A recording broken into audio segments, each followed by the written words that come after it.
The memorial service for Charlie Kirk, the 31-year-old conservative activist and founder of Turning Point USA, evolved into a powerful political and cultural event following his tragic assassination. Held at State Farm Stadium in Arizona, the gathering drew tens of thousands of mourners, transforming a somber occasion into a massive demonstration of conservative solidarity. The event was not merely a farewell, but a platform for prominent Republican figures, including President Donald Trump and Vice President JD Vance, to celebrate Kirk's life, and in doing so, galvanize their base.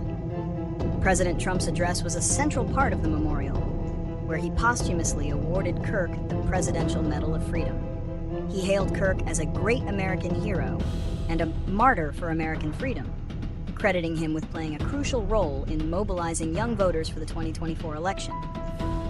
Other speakers, including Vice President Vance, echoed these sentiments, portraying Kirk as a Christian martyr whose death should inspire a renewed fight for conservative values. The service blended religious fervor with overt political messaging, with speakers framing the conservative movement as a righteous battle against a hostile opposition. The presence of numerous high-ranking administration officials and the scale of the security operation, akin to a state funeral, underscored the extraordinary significance the Trump administration placed on honoring Kirk. Reasons and consequences. The primary reason for the event's political nature was to seize upon a moment of collective grief and outrage to energize the conservative base. Kirk's death, at a time of deep political polarization, provided an opportunity to frame the conservative movement as a victim of radical left violence. This narrative, amplified by speeches and media appearances from Trump and his allies, serves multiple purposes. First, it strengthens the loyalty of Kirk's followers and the broader MAGA movement. Second, it serves as a powerful fundraising and organizing tool, uniting various conservative factions under a shared sense of grievance and purpose. The public display of unity among Republican leaders and the immense crowd size sent a clear message of a movement reinvigorated by tragedy. The consequences of this event are significant. On one hand, it has successfully cemented Kirk's legacy as a political icon and a symbol of conservative resistance.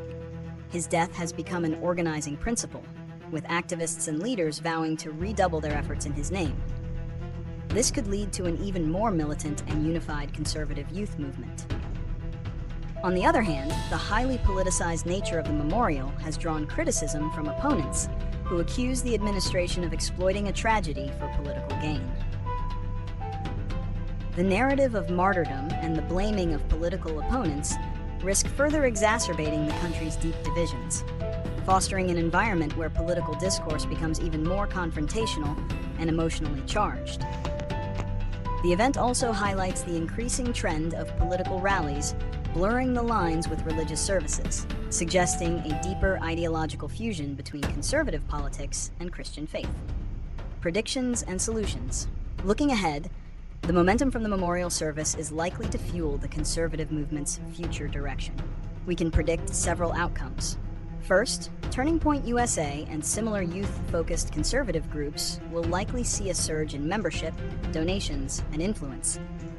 The martyr narrative will be a powerful recruitment tool, attracting young people who feel a calling to join a movement they see as under attack.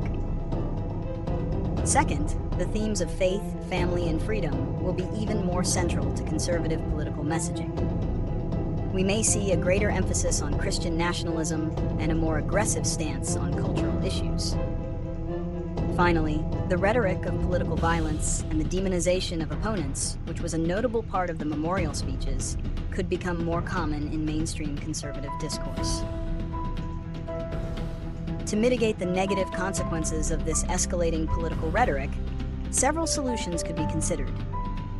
One approach is for political leaders from both sides of the aisle to consciously de-escalate their language and seek common ground on fundamental issues, condemning all forms of political violence regardless of the perpetrator's ideology. Media outlets have a crucial role to play by reporting on these events with neutrality, providing context, and avoiding sensationalism that could inflame tensions. Additionally, civil society organizations and educational institutions could focus on promoting robust but respectful debate, teaching young people how to engage with opposing viewpoints without resorting to hatred or demonization. While the path to reconciliation is challenging, fostering dialogue and emphasizing shared values could prevent the memorial's political energy from turning into a destructive force for American